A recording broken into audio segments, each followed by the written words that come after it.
Assalamualaikum warahmatullahi wabarakatuh. Saya Rahma Aprillah Sunutul Afifah. Dalam video kali ini saya akan membahas tentang kaidah-kaidah sosial yang berlaku di media sosial. Kaidah sosial atau bisa disebut dengan norma, yang dimana norma adalah sebuah aturan atau pedoman dalam bertingkah laku. Kali ini saya akan membahas tentang bagaimana tata cara yang baik untuk bertingkah laku di media sosial. Nah, kaidah sosial ini terbagi menjadi 4 macam. Yang pertama yaitu kaidah kesopanan, yang kedua yaitu kaidah kesusilaan, yang ketiga yaitu kaidah kepercayaan, dan yang terakhir yang keempat itu adalah kaidah hukum. Nah, selanjutnya saya akan membahas satu persatu kaidah-kaidah yang telah saya sebutkan. Jadi langsung saja. Yang pertama yaitu kaidah kesopanan. Kaidah kesopanan atau bisa disebut dengan sopan santun. Yang mana sopan santun ini adalah cara kita dalam menghormati orang lain atau menghargai orang lain. Ya, jadi sopan santun ini tidak hanya diterapkan dalam masyarakat atau sekolah atau di keluarga, namun sopan santun ini juga harus diterapkan di media sosial. Contoh penerapannya itu seperti misal kita memakai bahasa yang baik, sopan, dan santun ketika berkomunikasi di media sosial. Dan juga seperti tidak mengumbar privasi orang lain di media sosial. Mungkin itu maksud kita hanya bercanda, namun bercanda kita itu bisa saja membuat orang lain itu tersinggung. Misal juga kita tidak usah untuk memposting atau membuat suatu konten-konten atau foto atau video atau gambar yang mana hal tersebut bisa membuat orang lain merasa dirinya terhina atau dilecehkan. Dan sebaiknya kita menghindari untuk tidak berkomentar yang tidak sepantasnya atau berkomentar yang tidak sopan, yang kurang sopan dalam postingan orang lain, yang mana komentar itu nanti dianggap sebagai suatu hasutan atau sebagai mengumbar kebencian seperti itu. Dan juga sebaiknya kita juga menghindari untuk tidak menyebarkan atau meng-share ulang berita-berita hoax. Nah, dalam kaidah kesopanan ini masih banyak orang yang melanggar kesopanan di media sosial, seperti contohnya berkomentar tidak sopan atau menghujat di postingan orang lain. Contohnya saja, zaman sekarang kan banyak ya artis yang sedang naik daun, yang dimana mereka mempunyai seorang fans dan juga seorang haters. Nah, haters ini pasti menghujat, dia berkomentar tidak sopan di postingan artis tersebut, dan akhirnya si fans tidak terima dengan perbuatan si haters.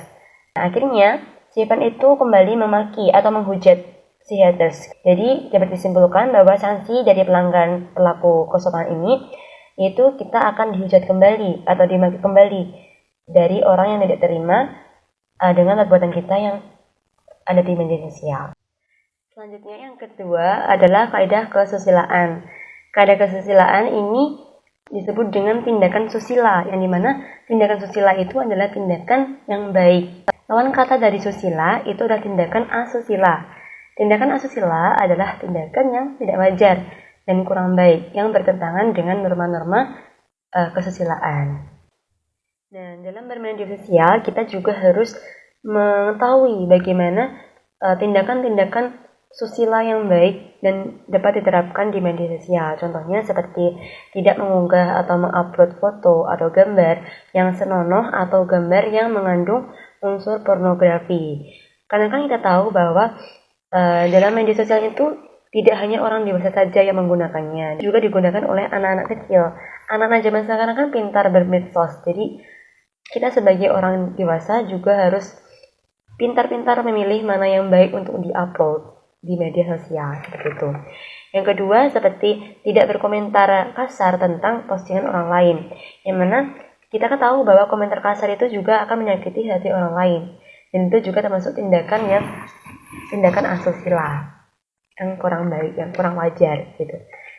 Nah, contoh yang ketiga yaitu jika kita ingin membuat video atau konten di media sosial, itu sebaiknya menggunakan pakaian yang sesuai dengan tempat dan situasi. Nah, seperti yang saya katakan tadi bahwa anak kecil pun juga bisa bermain media sosial. Takutnya kalau kita memakai pakaian yang kurang sesuai, yang tidak wajar untuk dipertontonkan di media sosial, takutnya anak-anak kecil itu akan menirukan seperti itu.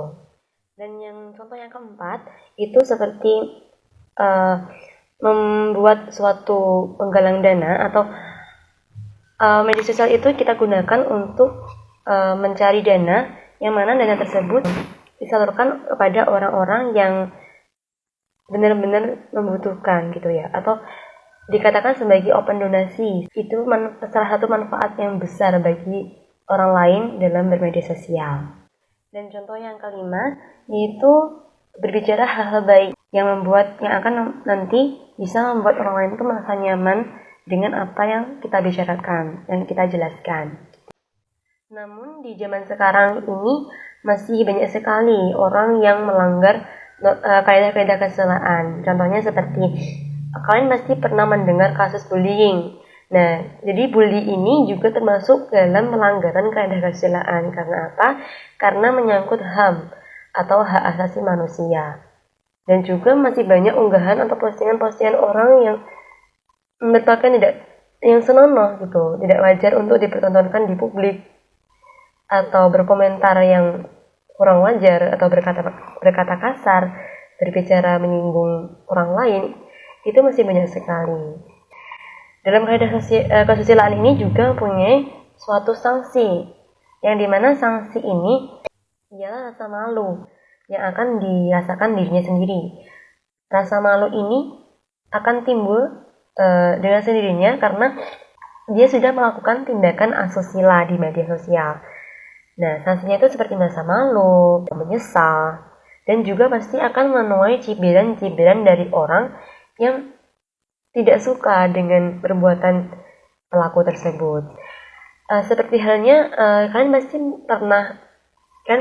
tahu kan TikTok. Nah, di TikTok itu kan juga ada batasan-batasan dalam mengupload video, seperti jika video yang diupload itu mengandung unsur kekerasan, unsur-unsur dewasa, vulgar, dan lain-lain, itu pasti akan otomatis akun TikTok tersebut akan di-ban atau di-shadow ban dari pusat. Jadi itu termasuk sanksi dari pelaku-pelaku yang melanggar kaidah kesusilaan ini.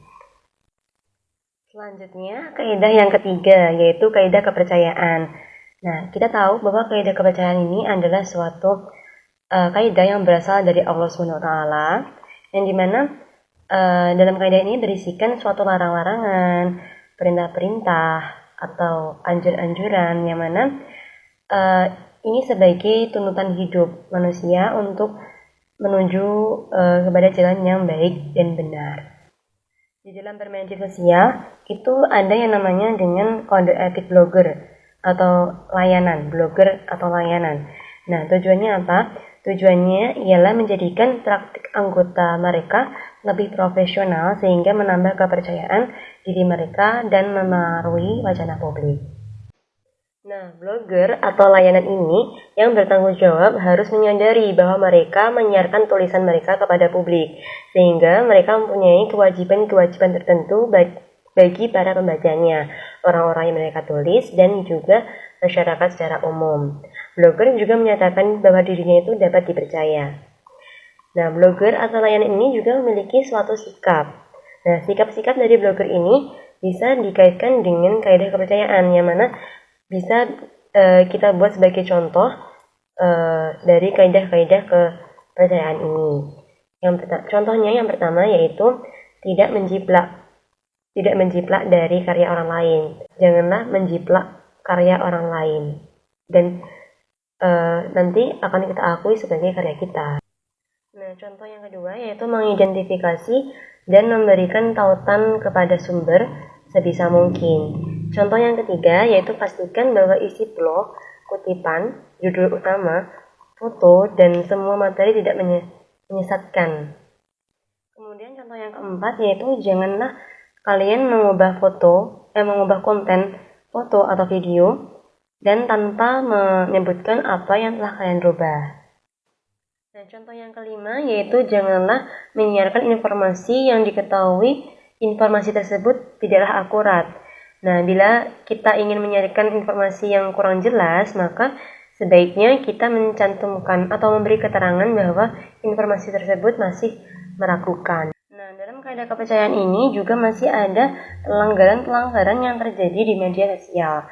Seperti contohnya, masih ada orang yang menyebarkan berita-berita palsu atau informasi-informasi palsu atau yang dinamakan dengan hoax. Dan untuk sanksi bagi para pelaku yang menyebarkan berita hoax ini, itu akunnya akan diblokir ataupun disaring apakah akun tersebut benar-benar hoax atau tidak gitu.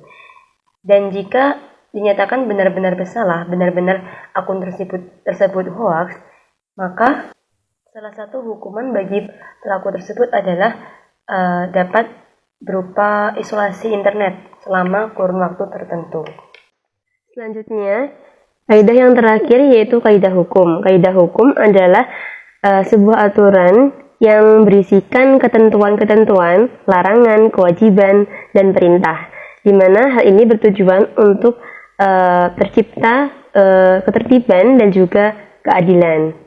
Dalam media sosial pun juga memiliki sebuah aturan-aturan dan norma-norma yang harus dipatuhi dan bahkan bisa juga menimbulkan konsekuensi hukum.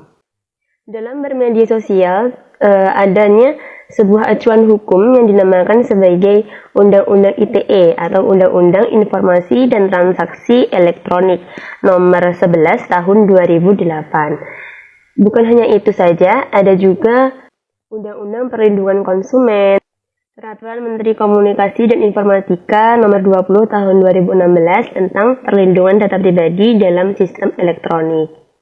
Nah, agar terhindar dari ancaman undang-undang, salah satunya yaitu Undang-Undang ITE, maka sebaiknya kita harus berbijak dalam menggunakan media sosial. Berikut adalah beberapa contoh dari saya agar terhindar dari ancaman undang-undang ini.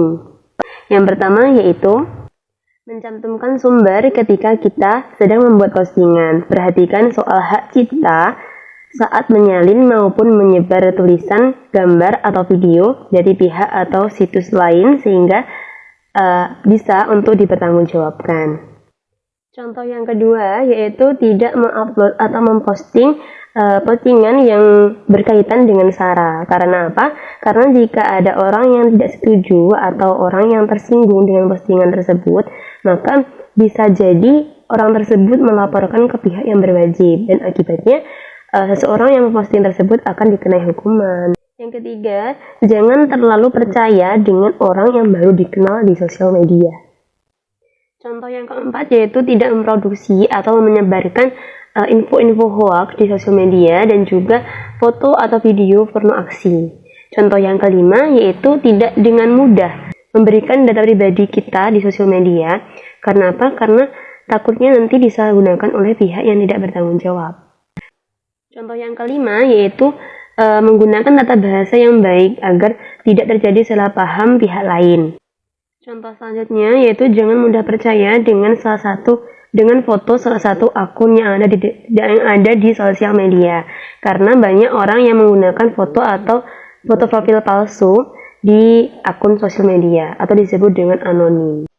Nah, jika masih ada pelaku atau seseorang yang melanggar kaidah hukum ini, contohnya seperti pencemaran nama baik, penipuan atau menyebarkan informasi hoax dan menyesatkan. Nah, bagi pelaku yang masih melanggar ini bisa dikenai hukuman sanksi sesuai dengan undang-undang yang berlaku. Di sini saya ada sedikit pengalaman saya dalam bersosial media. Selama saya aktif di sosial media itu, saya tidak pernah komentar yang kurang sopan di postingan orang lain atau seperti kalimat-kalimat yang menghujat gitu, saya tidak pernah. Atau saya juga tidak pernah untuk memposting atau mengupload video atau foto yang kurang yang senonoh gitu, atau menggunakan pakaian-pakaian yang kurang sopan gitu. Menurut saya itu nggak ada gunanya, malah akan menambah banyaknya akan berdampak buruk bagi kita sendiri. Dan untuk kalian yang memang tidak suka dengan postingan orang lain, maka skip saja, cuek saja, cari postingan lain yang sekiranya menurut kalian itu menarik untuk kalian tonton, untuk kalian lihat gitu. Dan janganlah malah berkomentar di postingan orang yang kita tidak sukai, atau bisa saja menghujat, atau bisa saja pokoknya komen yang tidak sopan gitu. Karena apa? Karena bisa jadi kita tuh malah akan menyakiti hati orang yang membuat postingan tersebut. Maka dari itu saya tidak pernah, saya menghindari hal-hal semacam itu, berkomen di sosial media dengan nada-nada yang kalimat-kalimat yang kurang sopan gitu. Saya juga menghindari kalau saya memposting atau mengupload foto atau video yang senonoh gitu. Karena menurut saya nggak ada manfaatnya, malah akan berdampak buruk bagi kita sendiri untuk nanti ke depannya. Nah, setelah kita mengetahui apa saja kaidah-kaidah sosial dan norma yang dapat diterapkan di sosial media, seperti bagaimana contoh penerapannya, apa saja pelanggarannya, apa saja sanksi yang bagi pelaku yang melanggar, ayolah kita bersama-sama untuk merubah sikap kita dalam bersosial media, untuk lebih bijak lagi menggunakan sosial media. Jadi kan sosial media ini kan bersifat publik dan tidak hanya orang dewasa saja yang ada di dalamnya. Bahkan anak-anak kecil pun sekarang sudah pintar dalam bersosial media. Jadi kita sebagai seorang yang sudah mengerti, orang yang paham, dan orang yang berpengalaman, orang yang sudah dewasa, sebaiknya kita bisa menjadi contoh yang baik bagi anak-anak kecil tersebut, bagaimana caranya menggunakan sosial media yang baik dan benar.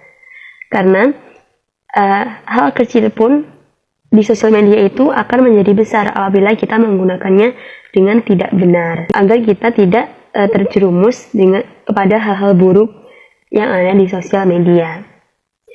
Sebenarnya media sosial ini sangat bermanfaat besar di zaman modern seperti ini. Namun manfaat besar itu akan dirasakan bagi orang yang bijak dalam menggunakan sosial media. Akan dirasakan bagi orang yang pintar memilah dan memilih apa yang baik dan benar, bagaimana cara memposting atau mengupload itu apakah benar atau tidak, apakah pantas atau tidak untuk dipertontonkan di publik, seperti itu. Mungkin cukup sekian video dari saya.